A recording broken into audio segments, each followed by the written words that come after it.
దేవునికి స్తోత్రం కలుగునుగా. హల్లెలూయా. అతను ఇంకో క్వాలిటీ చెప్దాం. తన పాదములు తైలములో ఉంచుకుంటాడంట. ఏం చేయారు అసలు? చాలామందికి తైలం నెత్తికే సరిపోతలేదు. మీకు అర్థమైందా? అతని పాదములో తైలం అంటే ఎంత అభిషేకంతో ఉంటాడు మనిషి, ఫుల్ ఆఫ్ ఆయిల్ అన్నమాట. అతని పాదముల అభిషేకం తైలములో ఉంటాయంట. తూలి తుట్రిల్లే చేస్తుండదు. అతని పాదముల చుట్టూ తైలం, అభిషేకం, ఒక బలమైన అభిషేకం నిలబడ్డాడు మనిషి. ప్రాథమిక విశ్వాసలో మొదటి మూల పాఠాల్లో కాదు, తైలంలో నిలబడ్డాడంట. ఫుల్ అనాయింటింగ్లో ఉన్నాడు మనిషి. ఆమేన్. అంటే మనోడి దగ్గర మంచి ఉపదేశం ఉంది, అభిషేకం కూడా ఉంది.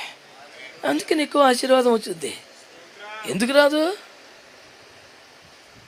ఆశ్చర్య తన సహోదరుల కంటే ఎక్కువైన ఆశీర్వాదం పొందేశాడు. అందరికీ ఉంటుంది, మన సహోదరుల కంటే ఎక్కువ. మరి మా అన్నదమ్ముల్లో దేవుడు మమ్మల్ని ఎక్కువగా దీవించాడండి.